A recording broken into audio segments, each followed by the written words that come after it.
After a poor Super Tuesday showing, presidential hopeful Nikki Haley announced she's suspending her campaign. That leaves Donald Trump as the only GOP candidate remaining. For more on this, we welcome political analyst Chuck Coughlin, president and CEO of High Ground Incorporated. Chuck, good to see you. Good afternoon, Steve. We will not spend much time on Nikki Haley, but one question on it. Some of the things she said in her concession speech or her departure speech definitely were pointed toward former President Trump. Do you think any of this will have an effect? Well, yeah, it all has an effect. I mean, she pulled a good portion of, we all watch that. It's called an undercount of what you would think that a winning presidential candidate would have. You have to get 85 to 90% of your own party. She was pulling somewhere between 20 and 30%, admittedly, of some unaffiliated voters and some portion of Republicans, depending on which state you're in. Yeah. So it's something that, Trump has to be concerned about and has to acknowledge in terms of how to bring that party together.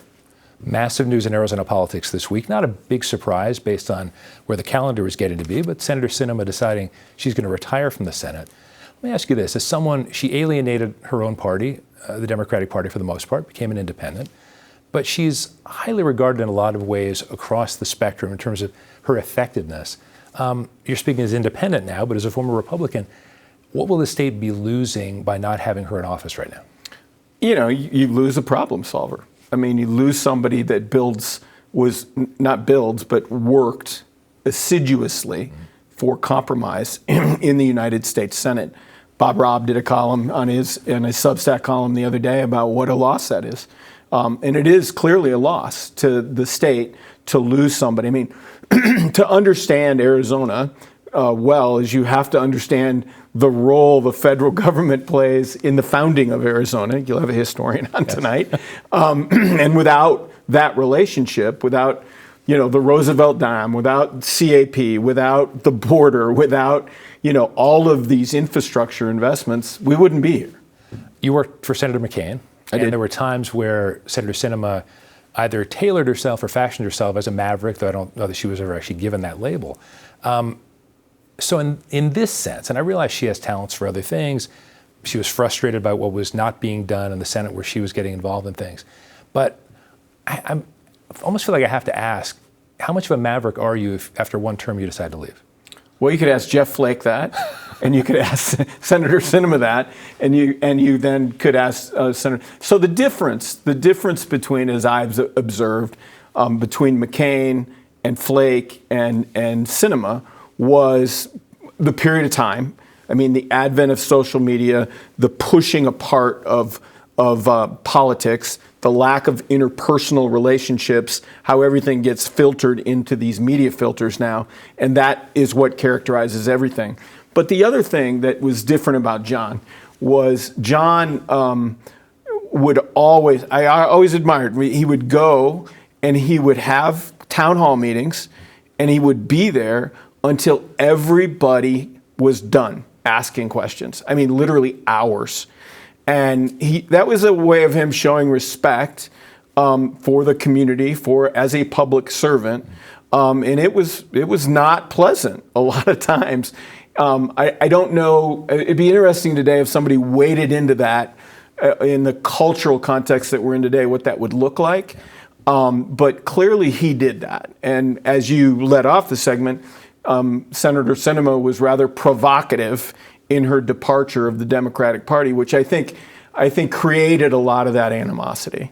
So let's go back to a little bit of what she said. I don't have it verbatim in front of me, but basically she said something along the lines of, Americans don't seem to want the kind of politics she's practicing, meaning a sense of compromise, of bringing parties together.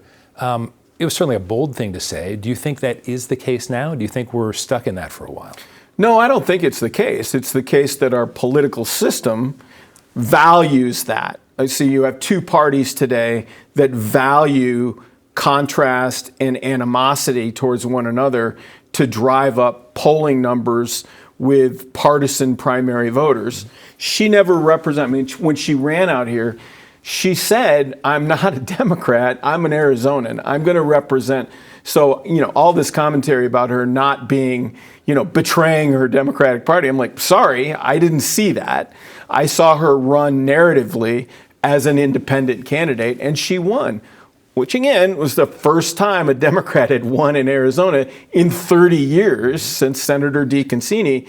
So clearly there's an electoral path there, which was largely then followed by Senator Kelly and President Biden to some extent, and then emulated again most recently in the statewide elections in 22. So in our last minute or so, let's get to the horse race. So now that Senator Sinema is out, it's going to be a two-way race, presumably between Representative Gallego and Kari Lake on the Republican side. So with Sinema out, does that give Gallego an extra advantage? And let me ask you it this way. Kari Lake's Q rating, of course, is off the charts now and probably was pretty high before. The negatives are still there, or will she be able to convince more people that, oh, what you heard from me in the governor's race, that's not me? So she's been trying to do that. She's been trying to recreate, second chance to make a first impression. She's been doing that, not very successfully. She went into this thing with 2 years of a narrative of I'm still your governor, and the 20 elections was stolen, much less the 22 election. So that's going to be hard to shake.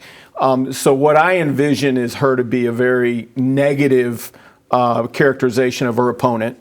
She will characterize the pre-Senate candidate, Ruben Gallego, as a very highly partisan figure. I would expect a lot of negativity there, a lot of characterizations of his career, whereas he, as you know, represents the smallest congressional district in the state. Not a lot of people know him outside of the nerd panels like we are. And so he's got a low name ID. He's got a great story. Let's be clear about that. He's got a great story, single mom, raised tough family, Harvard educated, veteran, Fallujah, legislative career, congressional career. I mean, there's a great American story to be told there. I would expect him to lean into the veteran narrative, to lean into that self-made man narrative, and we'll hear a lot about that. And I think the rest of the state will hear a lot about that.